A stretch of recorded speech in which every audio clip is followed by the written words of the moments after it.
السلام عليكم ورحمة الله وبركاته. بسم الله الرحمن الرحيم، وفيديو جديد وحلقة جديدة. والزمالك إلى نهائي الكونفدرالية، الممثل الأوحد لمصر في البطولات القارية إلى نهائي الكونفدرالية بعد ماتش صعب جدا جدا قدام شباب بوليسداد النهاردة في نص النهائي. ماتش العودة 0-0. الزمالك اتعادل، ولكن الزمالك الحمد لله صعد، والحمد لله صعدنا الى النهائي. النهارده الزمالك بدأ الماتش بالمهدي سليمان، حسام عبد المجيد، ومحمد اسماعيل، محمود بنتايج، عمر جابر، عبد الله السعيد، وشحاتة، ومعاهم احمد فتوح، واخوان بزيرة، عدي الدباغ، والاسطورة ناصر منسي، عشان الاسطوره دي بتزعل ناس كتير. طيب، النهارده الحمد لله الزمالك قدر ان هو يصعد للنهائي. يعني الحمد لله، مش هنقول ان هو قدر يكسب، بس الحمد لله قدرنا ان احنا نصعد. ماتش صعب جدا جدا. يعني الواحد لسه جاي من الاستاد وكنا بنتفرج على الماتش كان متوتر جدا، الماتش كان صعب جدا جدا. بس خليني قبل ما ابدا ما اتكلم في اي حاجه، خليني اقول جمهور الزمالك رقم واحد.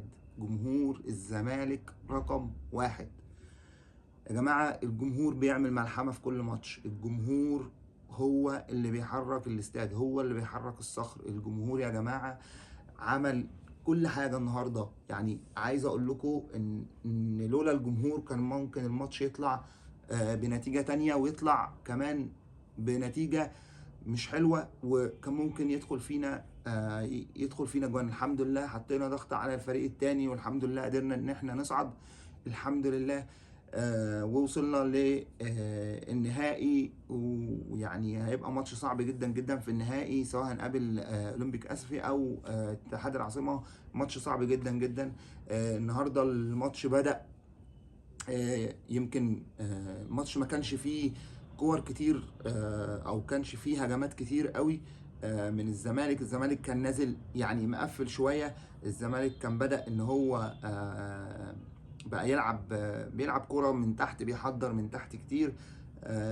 يعني ما قدرناش ان احنا نوصل. انا كنت حاسس برضو في الملعب كان اخوان بزيرة كان كويس جدا، ولكن انا كنت حاسس ان هو برضو يعني خايف على رجله، خايف من الإصابة اللي اتعرض لها الماتش اللي فات.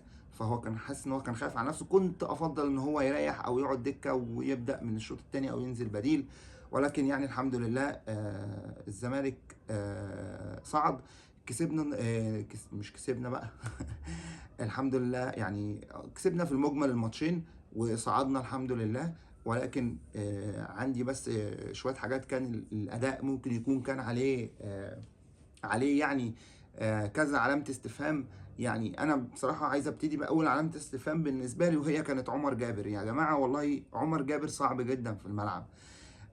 أنا عارف إن هو يعني خلاص، يعني هي الكرة خلاص. الكرة عايزة حد يكون صغير، حد يكون سريع، حد يكون.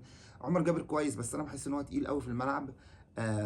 النهارده كمان عبد الله السعيد وبنتايج، كنت حاسس ان الجبهه ما بين عبد الله السعيد وبنتايج ما كانتش احسن حاجه. يعني كان في كور كتير ممكن في الملعب احنا كنا شايفين اكتر ببنتايج، كان بيروح يطلب الكوره بس الكوره ما كانتش بتتبعت له. الكوره كانت مع عبد الله السعيد دايما. كان الزمالك مايل ناحيه اليمين عند اخوان بزيره وعمر جابر.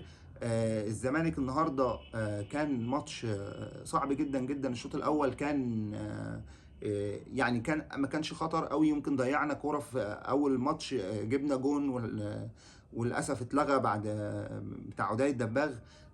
عايز اتكلم برضو على عدي الدباغ. يا جماعه عدي الدباغ انا بصراحه لعيب جامد جدا، لعيب لا غنى عنه في الملعب. والنهارده ده السبب اللي خلى معتمد جمال ما يطلعوش من الملعب. النهارده الراجل بيدافع، الراجل بينزل نص الملعب، بيعمل بالكوره، بيستلم، بيروح يمين، بيروح شمال، بيطلع قدام، بيرجع ورا، بيشيل من الركنيه، بيطلع وبيجري، بيضغط على المهاجم. لا بصراحه عدي الدباغ النهارده يا جماعه كان عامل ماتش جامد جدا. برغم ان هو يعني ما جبناش اجوان، ولكن الواحد كان شايف ده قدام وشايف ده في الملعب.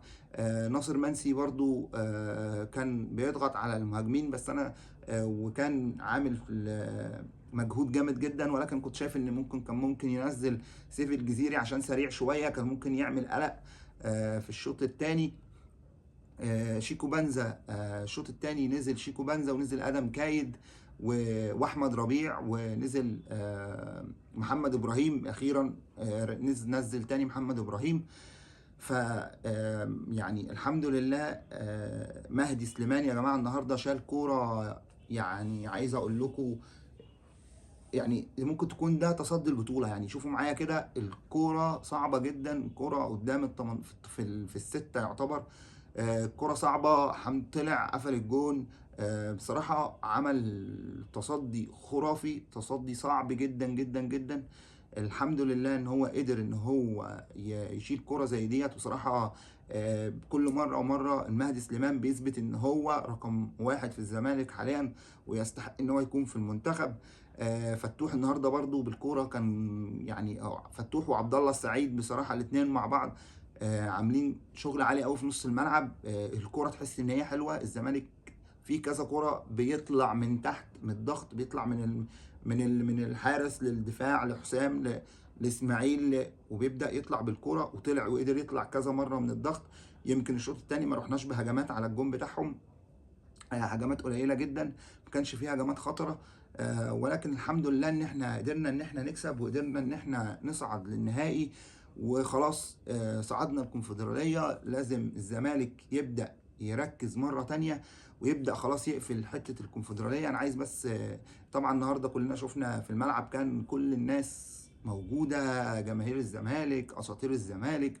طارق حامد النهارده عايزين نقول له يعني شكرا يا عم طارق على على اللي انت عملته معانا، شكرا بجد على يعني من احسن الناس، او يعني عايزين نقول ايه، انه من اكتر الناس اللي كانت مقاتله، ومن اكتر الناس المحاربه، من اكتر الناس اللي كانت لبست تيشيرت الزمالك وكانت عندها حماس وعندها غيره على التيشيرت. فبمناسبه اعتزالك عايزين نقول لك شكرا. الحمد لله النهارده الزمالك صعدنا للنهائي. عايزين نقفل بقى النهائي ونقفل الكونفدراليه خالص. عندنا 3 ماتشات جايين، بيراميدز في انبي في الاهلي، ولا بديل عن الفوز، ولا بديل عن الفوز. الزمالك لازم يقفل خلاص الكونفدراليه، ونبدا نركز في ماتش بيراميدز الجاي يوم الخميس ان شاء الله، وهنكون برضو في الاستاد باذن الله. وان شاء الله احنا ورا الزمالك لحد ما ياخد الدوري. هيبقى ماتش صعب جدا جدا جدا. الزمالك انا بدات احس ان اللعيبه بدات تتعب شويه، او هي يعني اللعيبه يا جماعه. بس انا عايز اقول لكم على حاجه بصراحه، يعني حد مش واخد حقه. محمد شحاته يا جماعه ما شاء الله عليه. محمد شحاته لعيب لا غنى عنه. يعني محمد شحاته في الملعب ما ينفعش العب ماتش من غير محمد شحاته. محمد شحاته ده ما ينفعش يا جماعه، بيعمل حاجات في الملعب. الواد بيموت نفسه في الملعب، بيجري هنا وبيقطع الكوره وبيعمل وبتاع. بس هو عنده سنه زياده شويه، بتاع متوتر شويه، او مش متوتر شويه، يعني متسرع شويه، بخاف ان هو يدخل ممكن يغلط، ممكن ياخد انذار، ممكن ياخد طرد. فدي حاجه كانت بتقلقنا جامد قوي في الماتش. لكن الحمد لله بدأنا ان احنا خلاص صعدنا خلاص، نقفل الكونفدراليه لحد ان شاء الله النهائي، ان شاء الله ناخد البطوله. نركز بس في الدوري. عندنا 3 ماتشات، عندنا بيراميدز وانبي والاهلي. 9 نقط بيساووا الدوري، يعني دول 9 نقط. اقدر اقول لو انا كسبت ال9 نقط دول يبقى انا كده الحمد لله خدت الدوري باذن الله. الزمالك يقدر، اللعيبه تقدر، اللعيبه الحمد لله تقدر. كابتن معتمد جمال عايز اقول له بس شكرا. ويعني حاول ان انت بس ما تخافش. يعني احنا كنا ممكن نكسب النهارده. يعني انا حسيت ان انت نازل بحذر شويه، مش عايز ان انت يعني عايز اقول يعني مش عايزك ترجع لورا. لا، احنا نلعب لعبنا، نلعب عندنا لعيبه كويسه تقدر ان هي تكسب، تقدر ان هي تجيب جون، تقدر ان هي تعمل. النهارده برضو يعني حصل حاجه غريبه قوي. جمهور شباب بوليسداد بعد الماتش، لعيبه شباب بوليسداد راحت عشان تسقف او تحيي الجماهير بتاعتها، حدفوها بالازايز وزموا عليهم وكانوا يضربوهم. فيا جماعه الحمد لله على نعمه جماهير الزمالك، والحمد لله على الزمالك. ان شاء الله ان شاء الله اللي جاي هيكون احسن، واللي جاي هيكون افضل. واحنا دايما ورا الزمالك، ودايما يعني هنقول ايه، احنا الزمالك. يعني عايز اقول لك احنا الزمالك بجمهوره، الزمالك بلاعيبته، الزمالك بادارته الفنيه، الزمالك بادارته، الزمالك كلنا دلوقتي مع بعض، الزمالك بنجومه القدام باساطيره. احنا الزمالك لازم ان شاء الله باذن الله يركز، وان شاء الله يطلع يبقى موسم اعجازي وموسم انجازي. ما نقدرش نقول غير كده باذن الله. عايزين كلنا نلتف حول الفرقه ونركز بقى خلاص، يعني نقفل خلاص الكونفدراليه ونركز في الدوري، وان شاء الله ان شاء الله ان شاء الله الدوري والكونفدراليه زملكاويه. وشكرا ليكم.